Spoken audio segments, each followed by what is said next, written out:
Hi hello नमस्कार, मी पूजा. मराठी मनोरंजन वाहिनीवर तुमच्या सगळ्यांचं खूप मनापासून स्वागत. तर संत ज्ञानेश्वरांची मुक्ताई या मूवीचा ट्रेलर लॉन्च सोहळा आज पुण्यामध्ये पार पडला आणि इतका अद्भुत सोहळा, इतका डोळे दिपवून ठेवणारा सोहळा चालला आणि खूप छान वाटलं. आणि माझ्यासोबत नुपूर आणि अभिजित आहेत, ज्यांनी ह्या सिनेमामध्ये पांडुरंग आणि रुक्मिणी यांची भूमिका साकारली आहे. त्याच्या खूप साऱ्या शुभेच्छा. अभिनेता आणि मस्त दिसणारा पांडुरंग. तर कसे आहात सगळे? खूप छान आहे आणि खूप छान वाटते आज, कारण आमचा हा चित्रपट शूट होऊन ऑलमोस्ट 1.5 वर्ष झालं आहे आणि आज पुन्हा आम्ही सगळे भेटतोय आणि विशेषतः ट्रेलर बघितला एकत्र. तर ते सगळं आम्ही एकत्र जो प्रवास केला, 1-1.5-2 महिने आम्ही एकत्र होतो, तो सगळा पटकन डोळ्यासमोरून गेला आणि मला असं वाटतं पूर्ण सिनेमाचं जे जिस्ट आहे ते ह्या ट्रेलरमध्ये आलं, ते बघून खूप मस्त वाटतं. मला असं वाटतं खूप अभूतपूर्व असं ट्रेलर लॉन्च, पण हा ट्रेलर आहे नक्कीच. पण पांडुरंग आणि रुक्मिणी यांची भूमिका तुम्ही सांगितली आणि जेव्हा कळलं तुम्ही करणार काय मला भावना?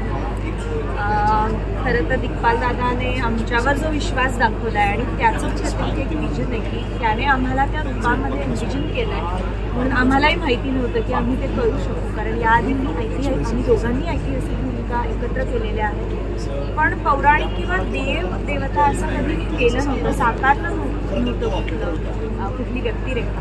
पण जेव्हा त्याने विचारलं तेव्हा खरंच खूप छान वाटलं आणि ऑब्व्हियसली एक जबाबदारीसुद्धा वाटली, कारण ज्याची आपण पूजा करतो ते स्वतः बनून आपल्याला भूमिका साकारायची आहे, तर ती जमेल ना.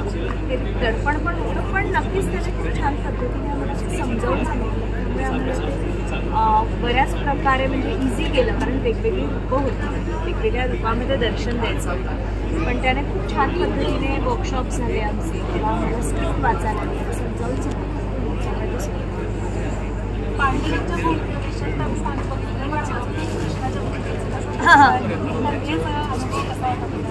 मी तेच म्हटलं ना, मी देवाकडे कधी काही मागत नाही आणि देव मला कधी काही कमी पडू देत नाही.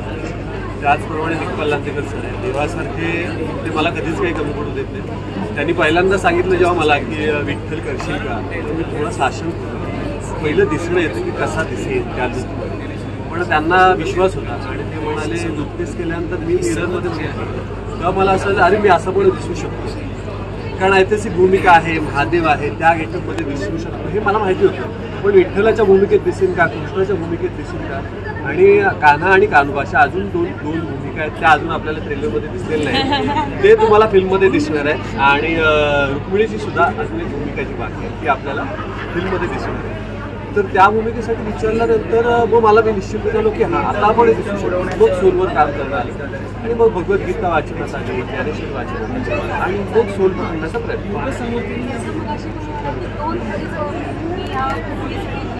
पण त्याच्या पुढे आधीचा जो एक अभ्यास होता आणि नंतर सुद्धा तुमच्या माणूस म्हणून एक बदल झाला, पांडुरंग साकारल्यानंतर किंवा त्याच्याविषयी एवढा अभ्यास केल्यानंतर काय माणूस म्हणून तुमच्या चेंजेस झाले असं?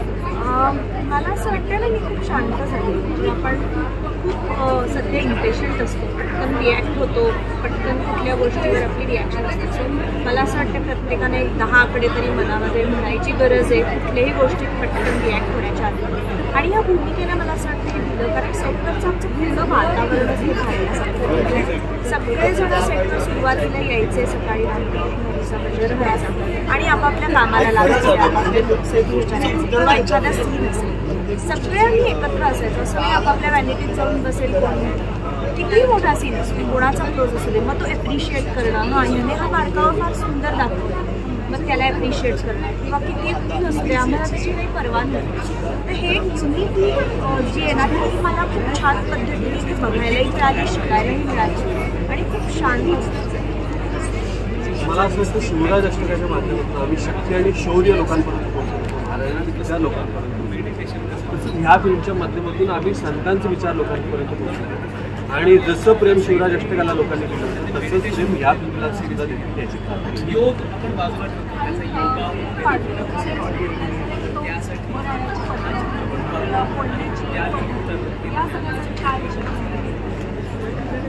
विशेष मेहनत म्हणजे मी स्वतः भरतनाट्यम शिकलेलं आहे, सो कुठेतरी ते आहे थोडंफार कशा पद्धतीने होल्ड करायचं आहे स्वतःला. आणि दुसरी गोष्ट दिग्पाल दादा समोर असताना मला वाटत नाही वेगळं काही करायची, कारण तो बरोबर आपल्याकडून काम काढून घेतो की हां इथे हा लुक असा पाहिजे, हे असं पाहिजे. हसताना सुद्धा डोळ्यातून पाणी आलं पाहिजे. ह्या छोट्या छोट्या गोष्टी ज्या समजावल्या आहेत ना, मला वाटत नाही मग मला काही वेगळं करायची गरज भासली. त्याने सांगितलं त्या पद्धतीने सांगतात.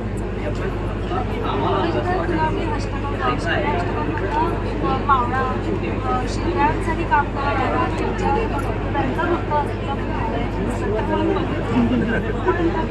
एक शांत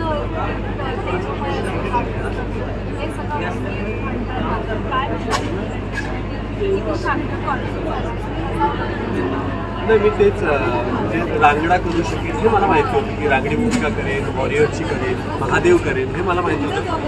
पण मी तेच म्हटलं की जे आपण नाही आहोत तसं करून बघणं आणि त्याचा प्रयत्न करणं हे खूप चॅलेंजिंग आहे. आणि त्यामुळे मी बॉडी स्ट्रक्चर पण तुम्ही बघाल तर थोडा लीन होण्याचा प्रयत्न केला होता. जास्तीत जास्त लीन जसा कसा दिसेल याचा प्रयत्न केला होता. आणि भाषेवर तर आमचं आमचे गुरुजी आहेत त्याच्यामुळे भाषेवर तर काम चालू होतंच आमचं, म्हणजे पूर्ण आमच्या अख्ख्या टीम. आणि त्याचा उपयोग आम्हाला फक्त ह्या प्रोजेक्टसाठी नाही तर अख्ख्या आयुष्यासाठी होतो. आणि ह्या सगळ्या गोष्टींवर काम चालू असतानाच मग भगवद्गीता वाचली, ज्ञानेश्वरी वाचली, मग तो सोड मिळाला. मला असं वाटतं की तो जो आयुष्यासाठी फक्त त्या भूमिकेसाठी नाही तर तो आयुष्यासाठी आहे की कर्मावर विश्वास. आता मी जरी दुसऱ्या सिरियलचं शूट करत तरी सुद्धा तिथे माझा असं होतं की आपलं कर्म हे आहे, ते कर्म आपण आपल्या परीने 100% करू. मला असं वाटतं ही फिल्म बघितल्यानंतर आम्ही या प्रोसेसमध्ये हे शिकत गेलो.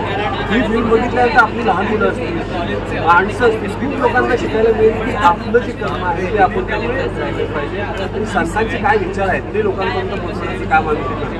त्यामुळे ऑब्व्हियसली माणसं प्रगल्भ होतील, ते विचार वैचारिकदृष्ट्या बदलतील. आणि आपण बघतोय सोशल मीडियाच्या जमान्यामध्ये, इंस्टाच्या जमान्यामध्ये काय काय चाललेलं आहे, काय चुकीचे विचार चाललेले आहेत, चुकीच्या गोष्टी चालू आहेत. तर त्याच्यासाठी संतांचे विचार रुजवणं हे खूप गरजेचं आहे असं मला वाटतं.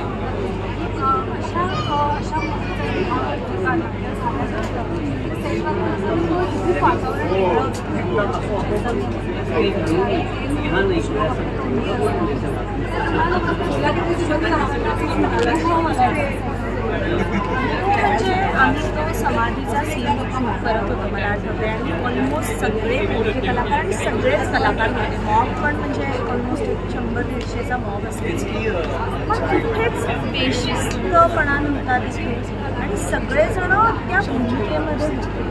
तर मला वाटत नाही कोणाला काही सांगायची पण गरज नसते. एक एक संत येत होते, ते दर्शन घेत होते आणि प्रत्येकाच्या डोळ्यात पाणी होतं. म्हणजे मला वाटत नाही की कोणीही जाऊन अभिनय केला आहे, ते आतूनच प्रत्येकाचे येत होतं. तर आणि अक्षरशः आत्तासुद्धा आठवलं तरी अंगावर काटा येतात.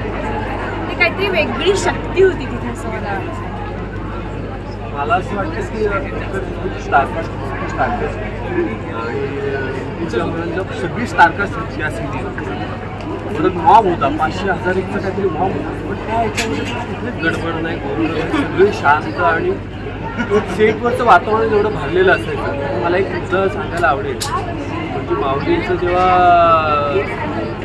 समाधीचं दुसरं आम्ही शूट करतो आणि तिथे एक पळती होती, त्याची ज्योत एकदम स्थिर आहे, बाजूची जी दिवे आहे ते फडफडत आहे. तर ती काहीतरी अलौकिक जादू होती असं म्हणायला हरकत नाही. तो आलेला आम्हाला अनुभव आहे. आपण ते फिल्ममध्ये सुद्धा बघू शकतो की तिथली जी पणती आहे तिची ज्योत एकदम स्थिर आहे. तर त्यांची काहीतरी कृपा असणार.